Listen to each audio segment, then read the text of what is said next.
Sir నమస్తే sir. నమస్కారం అండి. ఇప్పుడు ఏపీ రాష్ట్ర ప్రజలందరూ కూడా ఎన్నో రోజుల నుంచి ఎదురు చూస్తున్నారు అమరావతి ఎప్పుడు అవుతుందని. సో మొత్తానికైతే ఈరోజు పునఃప్రారంభ పనులు అయితే చేస్తున్నారు. సభ కూడా గ్రాండ్గా అవుతుంది. సో మరి ఇక్కడ ఈ సభకి జగన్మోహన్ రెడ్డికి కూడా ఆహ్వానం అందినప్పటికీ రాకపోవడానికి రీజన్ ఏంటని చాలామంది ఆలోచిస్తున్నారు. సో మీరేమనుకుంటున్నారు? ఎలా వస్తాడండి? ఇప్పుడు అమరావతిని చంపేసిందే, సర్వనాశనం చేసింది జగన్మోహన్ రెడ్డి. అసలు రాజధాని అనేది లేకుండా చేసింది జగన్మోహన్ రెడ్డి.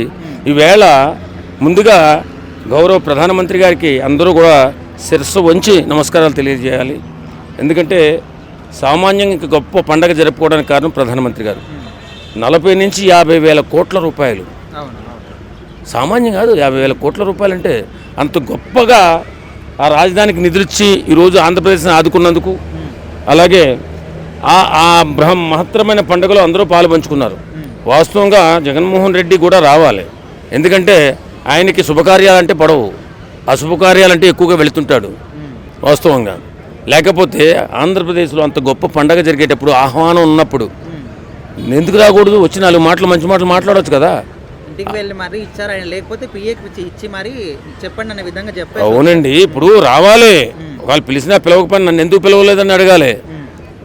ఈయనకి ఏం చేత కాదు. ఊరికనే వస్తే అధికారం అనుభవించడానికి మాత్రం ఇంట్లో పడుకుని అనుభవిస్తూ ఉంటాడు అధికారం. అంటే పిలిచిన దానికి కూడా ఒక రీజన్ చెప్పాడు ఆయన. ఎట్లా అంటే ఇప్పుడు మీరు గవర్నమెంట్ పోర్ట్ఫోలియో ప్రకారం చెప్పారు ఓకే, కానీ మీరు ఒక సీఎం కానీ డిప్యూటీ సీఎం కానీ మీ బాధ్యత పరంగా మీరు స్వయంగా వచ్చి ఆహ్వానం ఇస్తే కదా వచ్చేది అనే విధంగా కూడా ఒక రీజన్ చెప్పాడంట. అంటే ఇక్కడ అభివృద్ధి పని కార్యక్రమాలు వదిలేసి ఆయన ఆహ్వానం ఇవ్వడం కోసం సీఎం కానీ డిప్యూటీ సీఎం కానీ వెళ్ళాలా? అంటే వన్ డే ఆయన కోసం కేటాయించాలా? చిత్రమైన కోరిక, సన్నాసి కోరిక అంటారు దాన్ని. వాస్తవంగా అంత మహత్తరమైన కార్యక్రమం జరిగేటప్పుడు అందరూ భాగస్వాములు అవ్వాలా.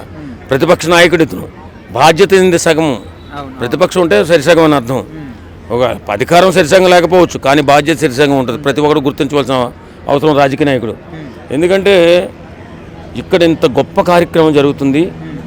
ఒక మంచి ఆంధ్రప్రదేశ్కి చాలా గొప్ప మంచి జరుగుతుంది. 50,000 కోట్ల రూపాయల అభివృద్ధి కార్యక్రమాలు ప్రధానమంత్రి గారు ప్రారంభిస్తున్నారు. నువ్వు ఉండకపోతే ఎలా అని అడుగుతారని ఏం భయం లేదు అందరికి. ఎందుకంటే ఏం లేదు, ఏదో శవంకాడికి వచ్చేసి 4 ప్లేట్ చేస్తే గెలిపించేస్తారనుకుంటున్నాడేమో. ఇప్పుడు అలా జరగదు, ఇంత ముందు లెక్క కాదు. ఇప్పుడు రాష్ట్రం మొత్తం కూడా అభివృద్ధికి పెద్దపీట అనుకోవచ్చు అమరావతి అంటే. మరి దీనికి రాలేదంటే ఆ రాష్ట్రం అభివృద్ధి చెందడం అనేది జగన్మోహన్ రెడ్డి గారికి ఇష్టం లేదనుకోవచ్చా? రాష్ట్రం అభివృద్ధి చెందడమే కాదు, జనాలు కూడా అభివృద్ధి చెందడం ఇష్టం లేదు. ఎందుకు చెప్పనా? ఇప్పుడు ఒక ప్రతిపక్ష నాయకుడు అయినప్పుడు 6 గ్యారంటీస్ ఇచ్చింది కూటమి ప్రభుత్వం. ఆ కూటమి ప్రభుత్వం 6 గ్యారంటీలు ఇంకా అమలు చేయలే, లేట్ చేస్తుంది. లేట్ చేస్తే అడగవలసిన బాధ్యత ఉంది. ప్రజల పక్షాన నిలబడి అడగాలి. అవన్నీ సక్రమంగా ఆ పథకాలన్నీ ప్రజలకు అందాలి, ప్రజలు సుఖశాంతులతో జీవించాలి. అది కూడా ఇష్టం లేదు జగన్మోహన్ రెడ్డికి. అది అడగవలసి వస్తుందనే ప్రజలు బాగుపడిపోతారని రావట్లేదు, అసెంబ్లీకి కూడా వెళ్ళట్లేదు. ఈవేళ ఈ శుభకార్యంలో కూడా పాలు పంచుకోలేదు. అందుకే అన్న నమస్తే. అన్న హాయ్ అన్న నమస్తే. ఇప్పుడు ఏపీ రాష్ట్ర ప్రజల యొక్క ఒక ఏదైనా డ్రీమ్ ఉందంటే ఆ రాష్ట్రానికి ఒక మనకు రాజధాని కావాలి. సో రాజధానికి ఈరోజు అమరావతికి అయితే పునఃప్రారంభ పనులు ప్రారంభిస్తున్నారు, సభ కూడా నిర్వహించారు. అయితే జగన్మోహన్ రెడ్డి గారికి ఆహ్వానం ఇచ్చినా కూడా రాలేదు అని చాలామంది అడుగుతున్నారు. అసలు ఎందుకోసం రాలేదు అనుకుంటున్నారు? వాస్తవానికి నిజంగానే జగన్మోహన్ రెడ్డి గారికి చిత్తశుద్ధి ఉంటే ఆ రాష్ట్రం పట్ల తప్పకుండా అటెండ్ అయ్యేవాడు. అదేవిధంగా తను అటెండ్ అయితే ఆ రాష్ట్ర ప్రజలకు మంచి మెసేజ్ వెళ్ళేది. ఎందుకంటే మా నాయకుడు కూడా, మా పార్టీ కూడా ఈ రాష్ట్ర పునఃప్రారంభంలో మాది కూడా భాగస్వామ్యం ఉంది అని గల్లా ఎగిరేసుకొని రేపు ఓటు అడిగే హక్కు అయితే ఉంటుంది. సో ఇప్పుడు ఏంటంటే ఓటు అడగడానికి తప్పించి రాష్ట్ర అభివృద్ధికి మాకు సంబంధం లేదన్న విధంగా ముఖం చాటివేడ అయితే జరిగింది. సో అది చాలా బాధాకరం. రాకపోవడానికి ఒక రీజన్ కూడా చెప్పినట్టు తెలుస్తుంది. ఏదో ప్రోటోకాల్ ప్రకారం పిలిచారు అనే విధంగా కాకుండా డిప్యూటీ సీఎం కానీ స్వయంగా వచ్చి అధికారంలో ఉన్న వాళ్ళు పిలిస్తే వస్తాం, లేకపోతే ఎందుకు వస్తాం అనే విధంగా చెప్పినట్టు తెలుస్తుంది. సో మరి ఈ విధంగా అనడం కరెక్టే అంటారా? ఇగో సిగ్గుచేటు అండి, ఇలాంటి మాటలు మాట్లాడడం చాలా సిగ్గుచేటు. ప్రజాస్వామ్యంలో పిలిచినప్పుడు ఆహ్వానం అందినప్పుడు వస్తే బాగుంటుంది. ఎందుకంటే రాష్ట్ర నిర్మాణం అనేది ఏ ఒక్కటి సొత్తు కాదు, అది ఆంధ్రప్రదేశ్ రాష్ట్ర ప్రజల సొత్తు. ఎవరైనా అందరూ కూడా దానిలో భాగస్వామ్యం పంచుకుంటే అది మంచిదండి. అదేవిధంగా రాలేదనడానికి కారణం ముఖ్యంగా ఏంటంటే ఆయనకు ప్రతిపక్ష హోదా ఇవ్వలేదు. మీరు అన్నట్టు ప్రోటోకాల్ అనేది ఎట్లా ఇస్తారండి? అది ప్రోటోకాల్ వేరు, రాష్ట్ర ఇప్పుడు ఆయన మాజీ సీఎంగా పిలవడం జరిగింది అంతే. ప్రోటోకాల్ అనేది కాదండి అక్కడ ఇష్యూ. ఆయనకు ఏంటంటే ప్రోటోకాల్ అంటే అక్కడ ప్రతిపక్ష హోదా ఇవ్వాలని అప్పటి నుంచి చైనా ఆయన తీవ్ర మనోవేదంతో గురవుతున్నాడు. సో మొన్న ఎందుకంటే ఇప్పుడు గతం నుండి మనం ఒక 5-6 ఇన్సిడెంట్స్ చూసినాం. ప్రతి ఇన్సిడెంట్స్ ఇప్పుడు తిరుపతిలో కానివ్వండి, ఇప్పుడు సింహాచలంలో కానీ ఎవరు ఎక్కడ మరణించినా అనేక ఇష్యూస్ జరిగినా కూడా ఆయన ఎక్కడ కూడా రావడం లేదు. ఎవడో వాళ్ళ పార్టీ కుక్కల్ని మురిగిస్తున్నాడు. ఇప్పుడు అంతే తప్పించి నేను అంటున్నా, వాళ్ళ కుక్కలతోటి మురిగించడం దగ్గర తప్పించి ఆయన ప్రత్యక్షంగా ప్రజల్లోకి అయితే రావడం అయితే లేదు. ఓకే సార్, ఇప్పుడు ఇంత మంచి కార్యక్రమానికి రాకపోతే ఖచ్చితంగా రాష్ట్రం అభివృద్ధి చెందడం ఈయనకి ఇష్టం లేదని చాలా మంది అనుకుంటున్నారు. సో మరి నిజమే అనుకోవచ్చా? తప్పకుండా అండి. దానికి నిలువెత్తు నిదర్శనం ఏదైతే ఉందో అది గత 5 సంవత్సరాల్లో రాజధాని నిర్మాణం కోసం ఒక సింగపూర్, ఒక మలేషియా, ఒక జపాన్ లాంటి ఒక పెద్ద పెద్ద నగరాలు నిర్మించుకోవాలనే ఒక రైతులు తమ సొంత భూములను 33,000 ఎకరాలు వాళ్ళు సొంతంగా స్వయంగా ఇవ్వడం జరిగింది. ఎలాంటి స్వార్థం లేకుండా ఇవ్వడం జరిగింది. అలాంటి రైతులను బేడీలు వేయడం జరిగింది, రోడ్ల మీద కొట్టడం జరిగింది. అదే విషయాన్ని పవన్ కళ్యాణ్ గారు కూడా చెప్పారు. మీ మీద జరిగిన ఎస్పెషల్లీ మహిళలు కానీ వికలాంగుల పైన కూడా దాడులు చేయడం జరిగింది. అవన్నీ మా గుండెల్లోనే ఉన్నాయని పవన్ కళ్యాణ్ గారు కూడా స్పష్టంగా చెప్పడం జరిగింది. సో అదే విధంగా ఇంకొక విషయం కూడా చెప్పారు. ఇప్పుడు జగన్మోహన్ రెడ్డి గారు ఏం చెప్పారంటే గతంలో 3 రాజధానులు అన్నారు. ఏ ఒక్క రాజధానికి ఇటుక కూడా పేర్చడం లేదు ఇంతవరకు, ఇప్పటి వరకు కూడా పేర్చలేదు వాళ్ళు. అంటే 5 సంవత్సరాల కాల వ్యవధిని పూర్తిగా దుర్వినియోగం చేశారు. సో అలాంటి వ్యక్తికి ఈ రాజధాని నిర్మాణం ఎలా ఇష్టం ఉంటుందండి? ఉండదు. ఎందుకంటే 3 రాజధానులని కాలయాపన చేసి ఆ రైతులను కొట్టడం, మహిళలను హింసించడం, అనేక విధాలుగా వాళ్ళని ఇబ్బంది పెట్టాడు. కాబట్టి అక్కడ ఆ స్టేజ్ మీదకి అసలు ఎక్కే అర్హత కానీ అక్కడ అసలు ఆ ప్రజల ముఖం చూడలేకపోయాడు. ఎందుకనంటే మంచిది అంటారు. తప్పకుండా. ఎందుకంటే ఇప్పుడు ఒకరిని నేను ఇతన్ని తిట్టానండి, తిట్టినప్పుడు ఇతను ముందు నాకు నిలుచోవాలంటే కొంచెం షేమ్ అనిపిస్తుంది కదా, ఇజ్జతకే సవాల్. అందుకే ఆయన సపరేట్గా వెళ్ళిపోయాడు. అందుకే మన బెంగళూరు ప్యాలెస్కి ఆయన ఎక్కడికో వెళ్ళిపోవడం తప్పేసి అయ్యో కారణాలు అనేకం చెప్తారండి ఎవరైనా. ఇప్పుడు నేనైతే రాలేను అని చెప్పలేడు. ఎందుకంటే రాలేనోడు రేపు ఓటు ఎట్లా అడుగుతారని ఒక క్వశ్చన్ వస్తుంది. కాబట్టి అంతే తప్పించి ఏం లేదు, ఆయనకు ఇష్టం లేదు, అసలు రాజధాని అనేది ఇష్టం లేదు. గారికి ఆహ్వానం అందినా కూడా ఆయన రాలేదు. సో ఎందుకోసం అనుకుంటున్నారు?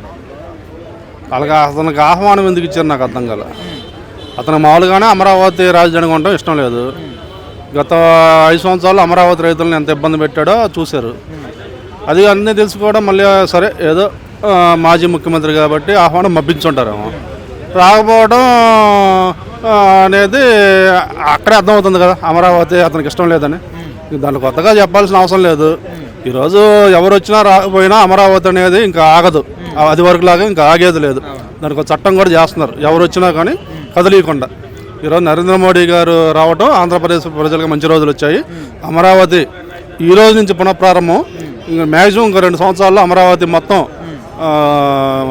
బ్రహ్మాండంగా రూపురేఖలు మారిపోతాయి.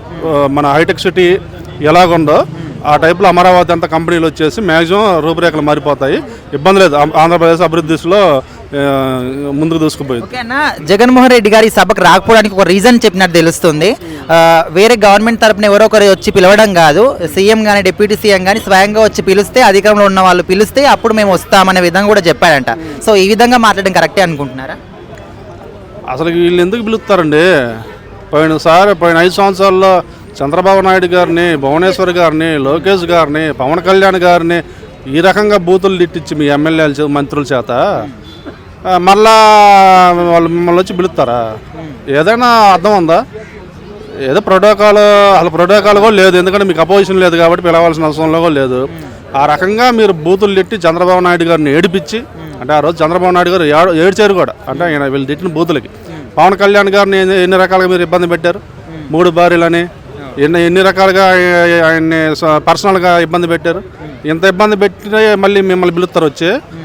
అసలుకి నాకు తెలిసి ఇతను ఇంక ఏ కార్యక్రమానికి పిలవకపోవడమే మంచిది. ఎందుకంటే ఇతను ఏ కార్యక్రమానికి వచ్చినా అది జరగదు సరిగా. ఎందుకంటే ఇతను డెవలప్మెంట్ చేయడమే, ఆంధ్రప్రదేశ్ డెవలప్మెంట్ కావడమే ఇతనికి ఇష్టం లేదు. కాబట్టి ఏదైనా కూటమిలో ఉన్న వాళ్ళే పిలుచుకోవడం, ఒకరినొకరు పిలుచుకోవడం, అంటే బీజేపీ వాళ్ళు కానీ, జనసేన కానీ, టీడీపీ, ఈ ముగ్గురులోనే నాయకుల్ని కార్యకర్తలను పిలుచుకొని చేసుకుంటే మంచిది. వీళ్ళ పార్టీ వాళ్ళని పిలవడం కూడా దండగా అని నేను అనుకుంటాను. అన్న నమస్తే అన్న. నమస్తే అండి. ఇప్పుడు ఏపీ ప్రజలకు మొత్తం కూడా ఒక డ్రీమ్ ఏదైనా ఉందంటే రాజధాని కావడం. సో అమరావతి ఈరోజు పునఃప్రారంభ పనులు స్టార్ట్ చేశారు.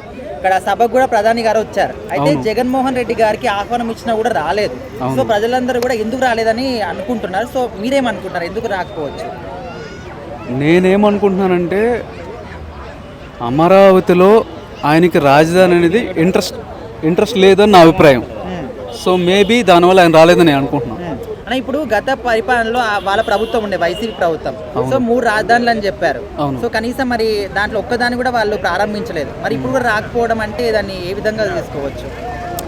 ప్రారంభించలేదు అంటే కొంచెం కాన్ఫిడెంట్ ఎక్కువైంది వాళ్ళకి. ఎలా అంటే నెక్స్ట్ టైం కూడా మేమే రావచ్చు. సో ఇప్పుడు మనం మెల్లమెల్లగా చేసుకుంటూ వెళ్ళి మనం రాజకీయం చేసుకుంటూ వెళ్ళి నెక్స్ట్ టైం నుంచి మనం ఫాలోఅప్ చేసుకోవచ్చు అని నేను అనుకుంటున్నా. మేబీ దానివల్ల వాళ్ళు రాలేదు. ప్లస్ మెయిన్లీ రాకపోవడం కారణం అయితే ఇదే, ఆయనకి అక్కడ రాజధాని రావడం అనేది ఆయనకి ఇంట్రెస్ట్ లేదని నా అభిప్రాయం. ఇప్పుడు నార్మల్గా పార్టీ సభలు అంటే వాళ్ళ పార్టీ వాళ్ళు వచ్చుకుంటారు, అది వేరే విషయం. సో ఇది రాష్ట్రం మొత్తానికి సంబంధించింది కదా, ఇలాంటి వాటి కూడా రాకపోతే నెక్స్ట్ ఏ విధంగా ఓటేయమని అడుగుతారు అనే విధంగా కొంతమంది అడుగుతున్నారు. సో దానికి ఏం చెప్తారు? అంటే ఓటేయమని అడగడానికి వచ్చినప్పుడు మాత్రం అప్పుడు మాట్లాడే టాపిక్స్ వేరే ఉంటాయి. సో ఖచ్చితంగా ఆ టైంలో ప్రజల్ని వేరే విధంగా మాట్లాడతారు, వేరే విధంగా అడుగుతారు. ఈ టాపిక్ గురించి మాట్లాడకపోవచ్చు. సో అప్పుడున్న సిచ్యువేషన్కి అప్పుడు తగ్గట్టు మాట్లాడతారు. మోస్ట్లీ అదే నేను అనుకుంటున్నాను.